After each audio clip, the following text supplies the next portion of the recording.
Hello students. तो आज हम सीखने जा रहे हैं टैली के अंदर लेज़र क्रिएट करना। तो भाई लेज़र होती क्या है पहले समझ लीजिए। लेज़र का मतलब एक ऐसे लिस्ट में तैयार करना कि कंपनी के अंदर भाई कौन सा प्रोडक्ट आप परचेस करेंगे और कौन सा प्रोडक्ट आप सेल करेंगे, किस कंपनीज के हमें किस कंपनी से प्रोडक्ट परचेस करके लाना है और किस कंपनी को हमें प्रोडक्ट सेल करना है। भाई कंपनी के अंदर कौन कौन से एक्सपेंसेस होने वाले हैं हमारे, कंपनी के भाई और ओनर कौन है, ओनर का अकाउंट क्या होता है, बैंक अकाउंट क्या होता है, तो सारी चीज़ें हम डिटेल से अब लेज़र क्रिएट करना है इसके अंदर सीखेंगे। ओके, तो अब आपको लेज़र क्रिएट करने के लिए सामने अकाउंट इन्फॉर्मेशन शो हो रहा है यहाँ पर। तो अकाउंट इन्फॉर्मेशन पे जाकर आपको ऐसे लेज़र क्रिएट करना है। ओके, यहाँ पर क्लिक करें। यहाँ से आप लेज़र क्रिएट कर सकते हैं। ओके, अब सामने आपका शो हो रहा है भाई लेज़र, तो आप लेज़र पर यहाँ पर क्लिक करें, लेज़र पर जाएं। लेज़र पर क्लिक करने के बाद आपको एंटर प्रेस करना है। ओके, क्रिएट करें। अब भाई सबसे पहले कंपनी के अंदर हमें उस व्यक्ति का अकाउंट बनाना है जो कि कंपनी का ओनर है। तो जो भी हमारा ओनर है, ओनर का नाम आप यहाँ पर नाम में लिखे। जैसे कंपनी का जो भी ओनर है, हम जैसे नाम लिख रहे हैं यहाँ पर राज पुष्पक, ये हमारे कंपनी का ओनर है भाई। Then enter enter. अब आपका यहाँ पर शो हो रहा है भाई अंडर।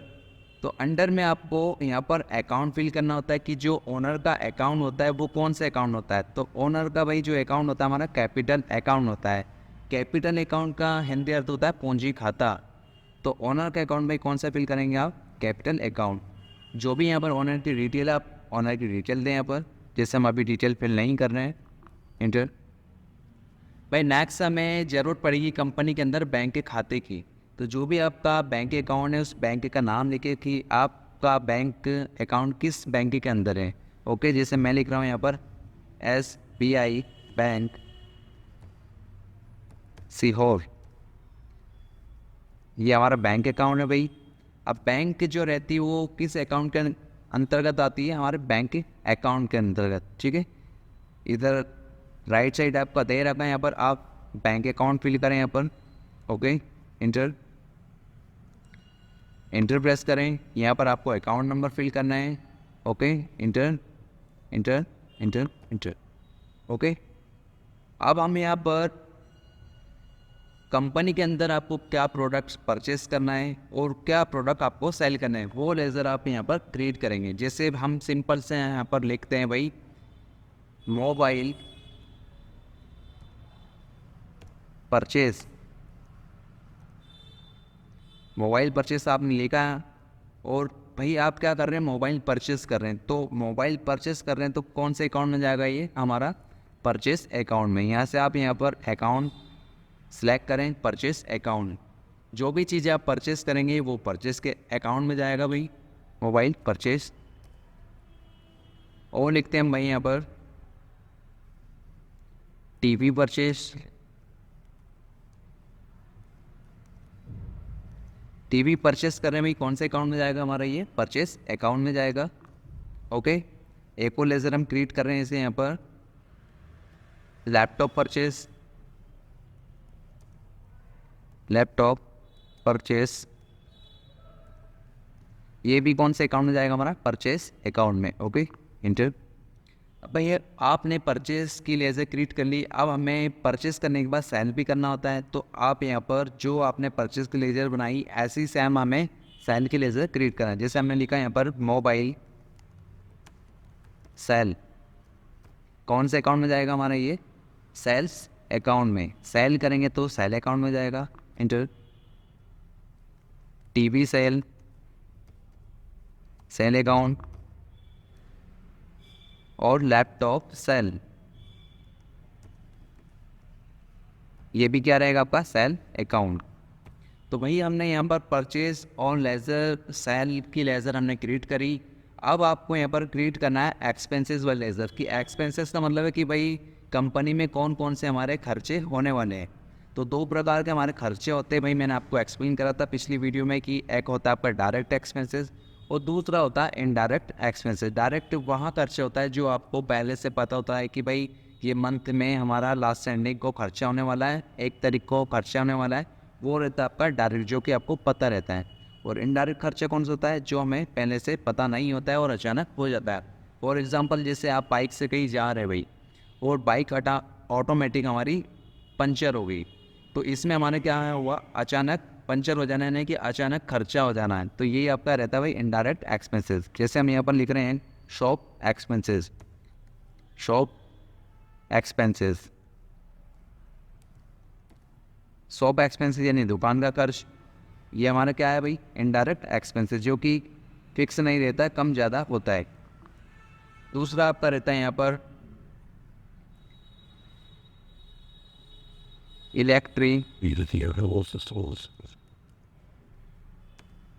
एक्सपेंसेस, ये भी क्या कौन सा आपका भाई इनडायरेक्ट, क्योंकि इलेक्ट्रिसिटी एक्सपेंसेस आपका फिक्स नहीं रहता है, कम ज़्यादा आता रहता है। Okay inter.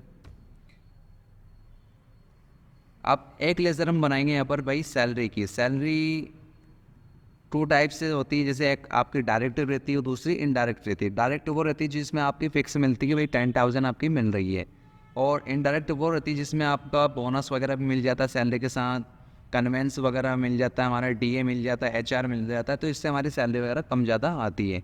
तो सैलरी हमारी भाई 2 प्रकार से रहती है, एक डायरेक्ट रहती है और दूसरा इनडायरेक्ट। ओके, अब हम बना रहे भाई यहाँ पर डायरेक्ट एक्सपेंसेस वाले लेज़र। जैसे डायरेक्ट आपका एक सैलरी भी होता है, ये भी फिक्स रहती हैं। एक भाई आपका रहता है मोबाइल रिचार्ज, ये भी हमारा फिक्स रहता है। ओके, तो जो भी पता होता है हमें वो रहते हैं डायरेक्ट एक्सपेंसेस। ओके, अब हम सीख रहे हैं यहाँ पर sundry creditor and sundry debtor की लेज़र क्रिएट करना, कि भाई किन व्यक्तियों से हम यहाँ पर माल वस्तु को खरीदेंगे कंपनी के अंदर, तो वो हमारी कंपनी के नाम लिखेंगे हम। जैसे हम लिख रहे हैं यहाँ पर BSI सीहोर कंपनी, तो भाई ये कौन है, हमारी सन्ड्री क्रेडिटर। कौन है, सन्ड्री क्रेडिटर, जिससे हम यहाँ पर कंपनी के अंदर कुछ प्रोडक्ट परचेस करेंगे। PSI कंपनी हो गई भाई। दूसरी हो गई आपके यहाँ पर हरिओम कंपनी, हरिओम कंपनी, ये भी हमारा कौन है, SC यानी कि सन्ड्री क्रेडिटर। जो भी डिटेल है भाई यहाँ पर आप फिल कर लेंगे। तो इस टाइप आपको यहाँ पर क्रेडिटर की लेज़र क्रिएट करना है। अब हम बनाना सीख रहे हैं भाई यहाँ पर सन्ड्री डेबिटर, यानी कि कौन से हमारे ग्राहक होते हैं। तो टाटा कंपनी हमारी यहाँ पर सन्ड्री डेबिटर है, जिसको हम कुछ प्रोडक्ट सेल करते हैं। सन्ड्री डेबिटर कौन होता है भाई, सन्ड्री डेबिटर जिन्हें हम कुछ प्रोडक्ट सेल किया जाता है, जिन्हें हम कुछ प्रोडक्ट सेल करते हैं। ओके, आगे और बनाते हैं हम अतुल कंपनी, ये भी हमारी कौन है, सन्ड्री डेबिटर, जिन्हें हम कुछ प्रोडक्ट सेल करते हैं। Okay inter. अब भाई आपने लेज़र ये हमारी बनकर तैयार हो गई है। अब लेज़र तो हमारी क्रिएट हो गई, लेकिन भाई अब हमें जानना है कि लेज़र जो आपने क्रिएट करी वो कहाँ जाकर हमें शो करना होता है, कहाँ पर देखना होता है। तो आपको ESC यानी कि एस्केप बटन की सहायता से कीबोर्ड से बाहर आना है, आपको बाहर आना है, बाहर आना है। ठीक है, आप एक बार हम देखते कि भाई लेज़र बनाने के लिए हमें कहाँ गए थे, अकाउंट्स इन्फॉर्मेशन के अंदर, और क्या क्रिएट करा था आपने, लेज़र क्रिएट पर जाकर आपने लेज़र क्रिएट करी। लेकिन अब हमें क्या करना है, क्रिएट तो हो गई, लेकिन हमें लेज़र को देखना है भाई कहाँ जाकर ये लेज़र गई है। ठीक है, तो डिस्प्ले में जाकर आप यहाँ पर लेज़र, टोटल लेज़र जितनी भी हमने क्रिएट करी सारी यहाँ पर हमें शो हो रही है, दिख रही है सामने। ओके, ओपन करके देंगे भाई। SBI बैंक क्या है हमारा, ये बैंक अकाउंट में आया। ठीक है, अब भाई इसमें डिस्प्ले में ओनली लेज़र शो होती है, लेकिन कुछ आप एडिट वगैरह नहीं कर पाते हैं। लेकिन बाई चांस आपने किसी लेज़र में मिस्टेक कर दिया, हम जानते हैं जैसे हरिओम कंपनी SC लिखा आपने, लेकिन गलती से आपने यहाँ पर डेप्टर कर दिया, तो भाई उसको कैसे सुधार हम इसमें करते हैं। तो आप वापस एस्केप की सहायता से बाहर आएंगे और आपको जाना वापस लेज़र में, और नीचे ऑप्शन भाई आपका शो हो रहा है यहाँ पर अल्टर। अल्टर पर आप यहाँ पर जाएं। अल्टर पर जाकर आपको जिस लेज़र के अंदर हमें मॉडिफाई करना है, जिस लेज़र को आपको एडिट करना है, उसी लेज़र को आप ओपन करें भाई। ओपन करने के बाद देखिए आप यहाँ पर जो भी आपको चेंजेस करना है यहाँ पर आप यहाँ पर चेंज कर सकते हैं, ठीक है। ये तो इस टाइप आप यहाँ पर किसी भी लेज़र के अंदर एडिट वगैरह कर सकते हैं। और अगर आपको डिलीट करना है लेज़र को, तो लेज़र डिलीट करने की शॉर्ट की है आपकी Alt+D। कीबोर्ड की सहायता से आप अल्ट बटन दबा कर रखिए और डी प्रेस करें, और आपसे पूछा जा रहा है मैं डिलीट के लिए आप एंटर प्रेस करें। तो इस प्रकार आप यहाँ पर लेज़र को डिलीट कर सकते हैं। ओके, उम्मीद करता हूँ कि आपको लेज़र क्रिएट करना बहुत अच्छे से समझ आया होगा।